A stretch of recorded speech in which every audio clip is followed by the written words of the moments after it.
കാണൂ പരസ്യരഹിതമായ ഏറ്റവും പുതിയ എപ്പിസോഡുകൾ. ഹലോ,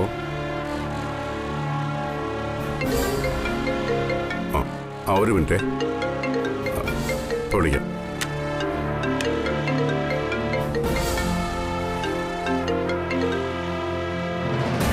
എന്താ കമലേച്ചി?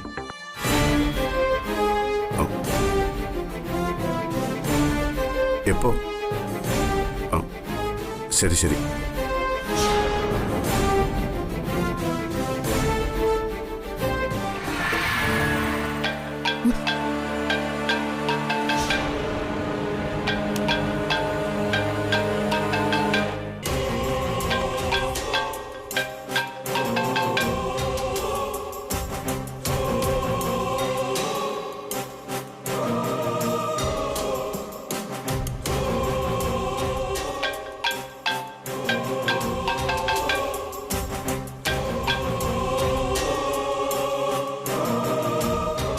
ഹലോ, ഹരിപ്രിയക്ക് എന്താ പറ്റിയേ? ഹിറ്റ്ലർ എങ്ങനെ അറിഞ്ഞു? കമലേച്ചി പറഞ്ഞു.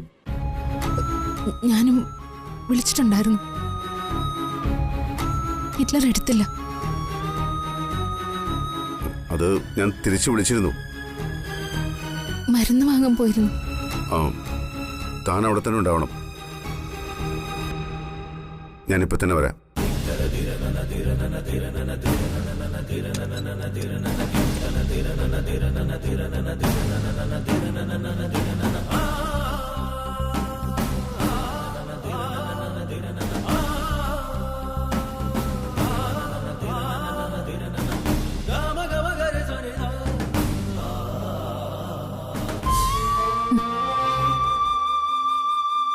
വാ.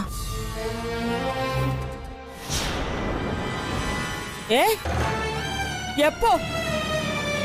എന്നിട്ട്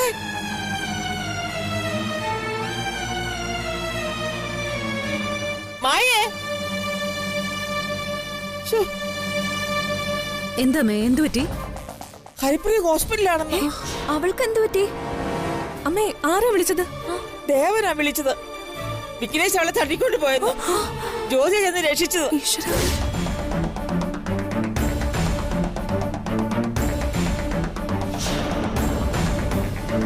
പൈലറ്റിൽ കണ്ട അവൻ അവളെ ഉപദ്രവിച്ചു കാണുമോ? അമ്മ, എന്നിട്ട് DK എന്താ പറഞ്ഞ? അവൻ ഹോസ്പിറ്റലിലേക്ക് പോയിരിക്കുക.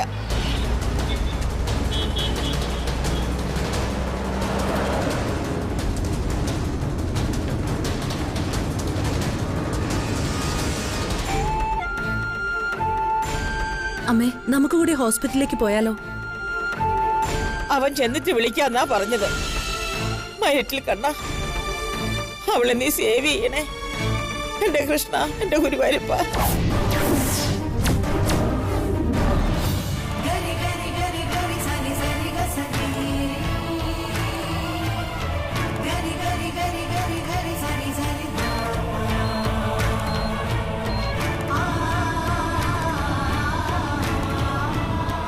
സുപ്രിയയുടെ കഥയും ജീവിതവും ഇപ്പോ നിന്റെ ദയയ്ക്ക് വേണ്ടി യാചിക്കുകയാണ്.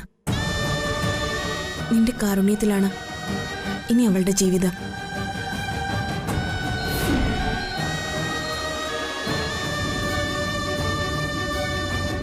ബാക്കിയുള്ള ദിവസങ്ങൾ അത് എത്രയെന്ന് അറിയില്ല.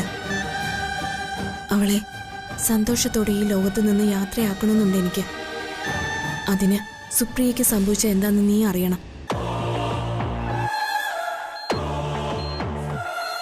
നിന്റെ മനസ്സിലുള്ള എല്ലാ ചോദ്യങ്ങൾക്കുള്ള ഉത്തരം ഞാൻ പറയുന്ന ഈ കഥയിലുണ്ട്. അപകടത്തിന്റെ കഥ ഞാനും കുറെ കേട്ടിട്ടുണ്ട്. അപകടത്തിൽ നിന്ന് ശിവയെ തിരിച്ചു കിട്ടി. പക്ഷേ ദിവസങ്ങൾ കഴിഞ്ഞിട്ടും സുപ്രിയയുടെ ബോഡി മാത്രം കിട്ടിയില്ല. സുപ്രിയ മരിച്ചുവെന്ന് തന്നെ എല്ലാവരും വിശ്വസിച്ചു. DK തകർന്നുപോയി. 6 മാസം കഴിഞ്ഞാണ് എനിക്കൊരു കോള് വന്നു. ഹലോ, ആരാ? ഹലോ, കേൾക്കുന്നില്ലേ? ഹലോ, നിങ്ങൾ ആരാ? സുപ്രിയയോ? സുപ്രിയ അവൾ എവിടെയാ? ഹോസ്പിറ്റലിലോ? ഏത് ഹോസ്പിറ്റലില്?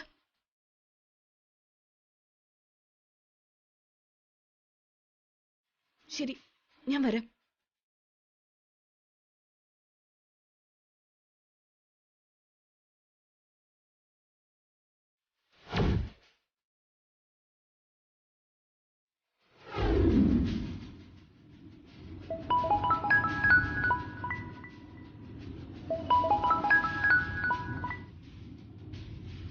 ഹലോ,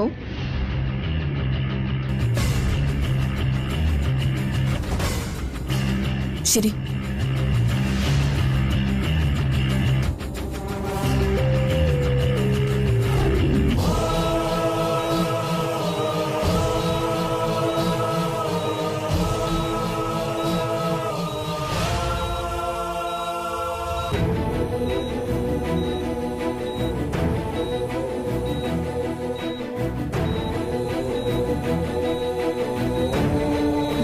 സുപ്രിയ,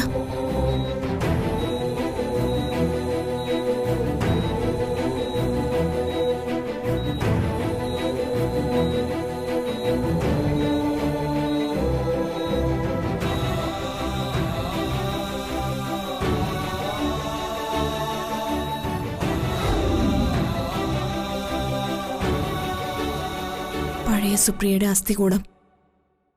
അതായിരുന്നു അവളുടെ അവസ്ഥ. സുപ്രിയ എങ്ങനെ ബാംഗ്ലൂരിലെത്തി?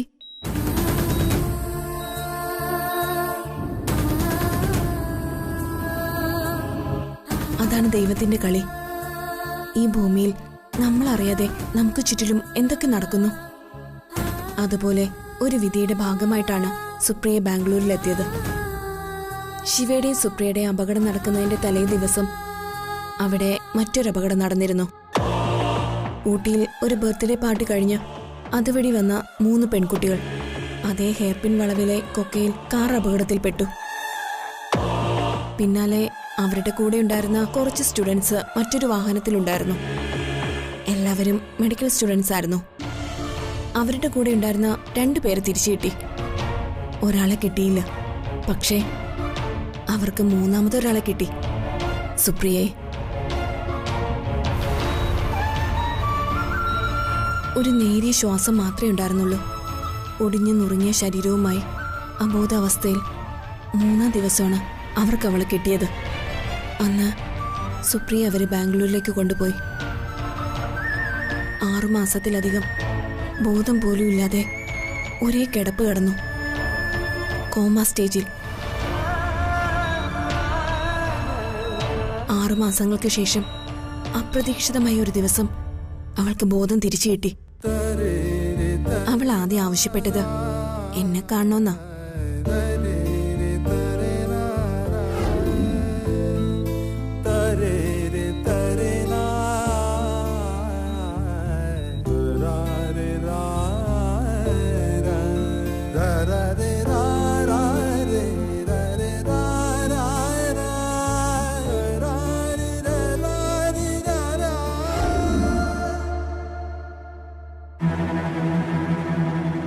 അപ്പോ ആ മെഡിക്കൽ സ്റ്റുഡൻസിന്റെ കൂടെ ഉണ്ടായിരുന്ന കുട്ടി അതിന് തിരിച്ചു കിട്ടിയില്ലേ? ഇല്ല, ആ കുട്ടിയുടെ അച്ഛനും അമ്മയും ഡോക്ടേഴ്സായിരുന്നു. അവരുടെ ഏക മകൾ. ആ കുട്ടിയുടെ ബോഡി പോലും കിട്ടിയില്ല. പകരം അവർക്ക് കിട്ടിയത് സുപ്രിയയായിരുന്നു. അങ്ങനെയാണ് അവള് ബാംഗ്ലൂരിലെത്തിയത്. പിന്നെന്താ ഈ കാര്യങ്ങളൊന്നും DK നിങ്ങൾ അറിയിക്കാഞ്ഞത്? DK എന്നല്ല, ആരെ അവൾ ഒന്നും അറിയിച്ചില്ല. അറിയിക്കാൻ ഞാൻ സമ്മതിച്ചില്ല. അതിന് ഒരു കാരണമുണ്ട്.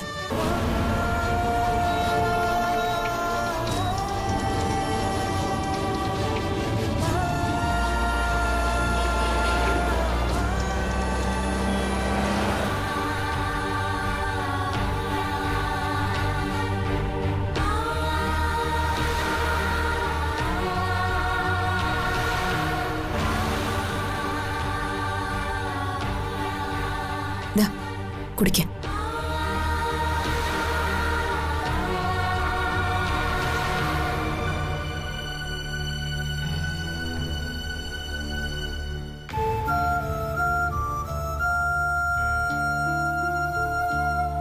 ഞാൻ ചോദിച്ചതിന് പൗർണമി മറുപടി പറഞ്ഞില്ല.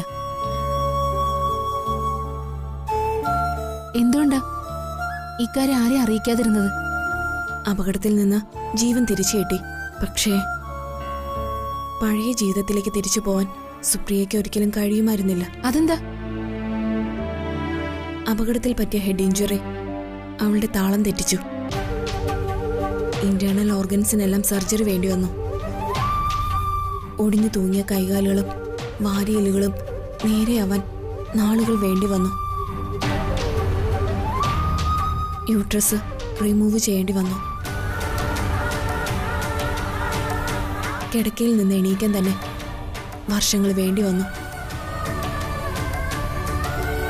സത്യത്തിൽ ദയനീയമായിരുന്നു അവളുടെ അവസ്ഥ.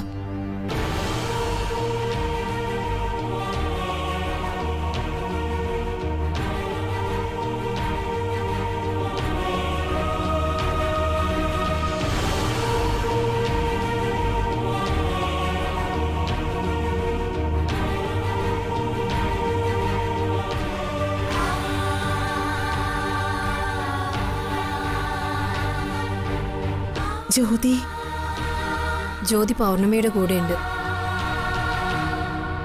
എല്ലാം കേട്ടു കഴിയുമ്പോ എങ്ങനെ പ്രതികരിക്കുമെന്നാ എന്റെ സംശയം.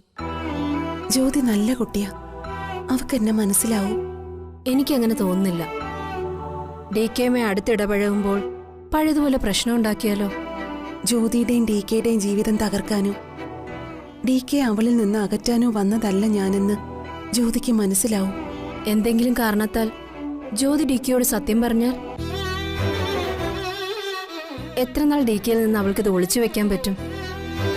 അതിന് ഞാൻ മരിക്കാൻ ഒരുപാട് നാളൊന്നും വേണ്ടല്ലോ കമലേജി. ഇപ്പൊ തന്നെ ഡോക്ടർമാര് പറഞ്ഞ സമയം ഏതാണ്ട് തീർന്നിരിക്കയല്ലേ. ദേ ഒറ്റ വീക്ക് വെച്ചെന്നല്ലോ ഉണ്ടല്ലോ. ആശുപത്രിയാണെന്നൊന്നും ഞാൻ നോക്കില്ല. എന്തിനാ ഇങ്ങനെ എപ്പോഴും തമാശ പറയുന്നത്? തമാശ അല്ലല്ലോ കമലേജി, മരണം ഒരു സത്യമല്ലേ. അതിന് നേരെ മുഖം തിരിച്ചിട്ട് എന്താ കാര്യം? ചിരിച്ചുകൊണ്ട് തന്നെ സ്വീകരിക്കണം. അതിനു മുമ്പ് DK അറിഞ്ഞാലോ? ഉള്ളിന്റെ ഉള്ളിൽ ഇപ്പോഴും ചാരം മൂടിയ കനലാണ് DKക്ക് നീ. ജ്യോതിയുടെ ലൈഫ് എന്താകും? അതുകൊണ്ട് ആർക്കും ഒരു ബുദ്ധിമുട്ടുണ്ടാക്കാതെ നമുക്കങ്ങ് തിരിച്ചു പോയാലോ? കാണാനുള്ളവരെല്ലാം കണ്ടു കഴിഞ്ഞില്ലേ? കമലേജി,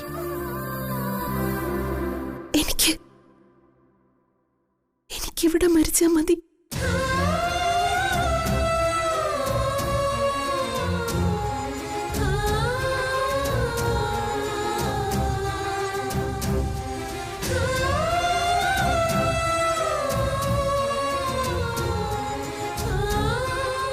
മരണം ദൂരെ മാറി അവളെ നോക്കി ചിരിച്ചു കാണിച്ചു മടങ്ങിപ്പോയി. പക്ഷേ ഒന്നവൾക്ക് വല്ലാത്ത വേദനയായിരുന്നു. DKയുടെ പഴയ സുപ്രിയയായി അവൾക്കിനി ഒരിക്കലും ജീവിക്കാനാവില്ലെന്ന തിരിച്ചറിവ്. DK ഒരുപാട് ആഗ്രഹിച്ച് ഒരു ഉണ്ണിയെ പ്രസവിച്ച് നൽകാൻ അവൾക്ക് ഈ ജന്മം കഴിയില്ലെന്ന വേദന. ഒരു ഭാര്യ എന്ന നിലയിൽ DKയ്ക്ക് ഒന്നും നൽകാൻ അവൾക്ക് പറ്റില്ല.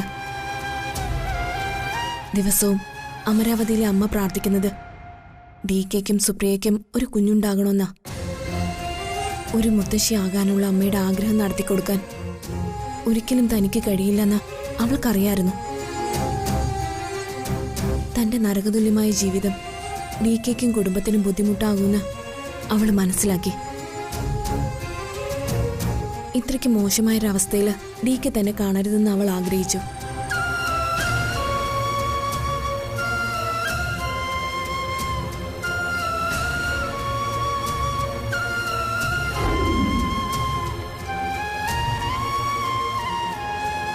ഈ അവസ്ഥയിൽ എന്നെ കണ്ട DK തകരും. അതിനെന്താ? ഭാര്യയ്ക്ക് വയ്യാതായാൽ നോക്കേണ്ടത് ഭർത്താവല്ലേ? വേണ്ട, ഞാനൊരു ജീവച്ഛവം മാത്രം. DKയ്ക്ക് ഒന്നും തിരിച്ചു കൊടുക്കാൻ പറ്റില്ല. എനിക്ക് വേണ്ടി DKയുടെ ജന്മം ഇല്ലാതാവരുത്. ഞാൻ മരിച്ചെന്നറിഞ്ഞ DK ഒരിക്കലും ദുഃഖിക്കും. പക്ഷെ ഇത് കണ്ട മരണം വരെ ദുഃഖിക്കും. അത് വേണ്ട. ഞാൻ മരിച്ചു എന്ന വിശ്വാസത്തിൽ DK ജീവിക്കട്ടെ. പതിയെ പതിയെ ആ ജീവിതത്തിൽ നിന്ന് ഞാൻ മാഞ്ഞു പോണം. പോയേ പറ്റൂ.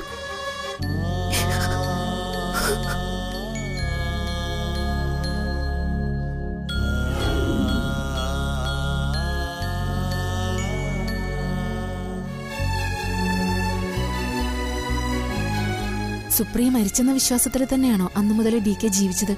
അല്ല, എന്നെങ്കിലും ഒരിക്കൽ സുപ്രിയ തിരിച്ചു വരുമെന്നുള്ള വിശ്വാസത്തിലാണ് ഡി കെ ജീവിച്ചത്. പക്ഷേ ഓരോ ദിവസവും ഡി കെ തകർന്നുകൊണ്ടേയിരുന്നു. മുറിക്ക് പുറത്തിറങ്ങാതെ, ആരെയും കാണാതെ, ബിസിനസ്സിൽ ശ്രദ്ധിക്കാതെ ഡി കെ തകർച്ചയിലേക്ക് കൂപ്പുകുത്തി. ഇടയ്ക്കിടെ ഇവിടുത്തെ വിവരങ്ങൾ ഞാൻ സുപ്രിയ അറിയിച്ചുകൊണ്ടിരുന്നു. ഡി കെ എങ്ങനെ രക്ഷിക്കും ഞങ്ങൾ ആലോചിച്ചു. അങ്ങനെയാണ് സുപ്രിയ ഡി കെക്ക് ഓരോ പിറന്നാളിനും കത്തുകൾ എഴുതിയത്. ഇതെല്ലാം മരിക്കുന്നതിനു മുമ്പ് സുപ്രിയ എഴുതി എന്നെ ഏൽപ്പിച്ചതാണെന്ന വലിയ കള്ളം ഞാൻ ഡി കെ പറഞ്ഞ് വിശ്വസിപ്പിച്ചു. ഓരോ പിറന്നാളിനും ഡി കെക്ക് സുപ്രിയയുടെ കത്തുകൾ വന്നു. എനിക്കറിയാം, ഞാൻ അതിനെക്കുറിച്ച് പറഞ്ഞു കേട്ടിട്ടുണ്ട്. ഈ പിറന്നാൾ മുതൽ അടുത്ത പിറന്നാൾ വരെ ഡി കെക്ക് ചെയ്യാനുള്ളതെല്ലാം ആ കത്തിലുണ്ടാവും, അല്ലേ? അതെ. പിന്നെ വളരെ വേഗം ഡി കെ സ്വന്തം ജീവിതത്തിലേക്ക് തിരിച്ചു വന്നു. പഴയ ഡി കെ ആയി. അപ്പോഴാണ് സുപ്രിയ അവസാനത്തെ കത്ത് ഡി കെക്ക് എഴുതിയത്.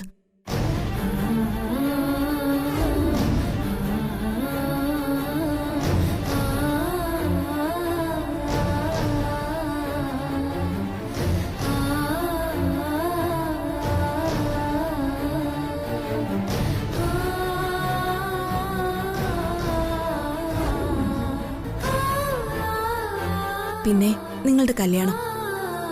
ഇതിനിടയിൽ എല്ലാ കാര്യങ്ങളും ഞാൻ സുപ്രിയ അറിയിച്ചുകൊണ്ടിരുന്നു.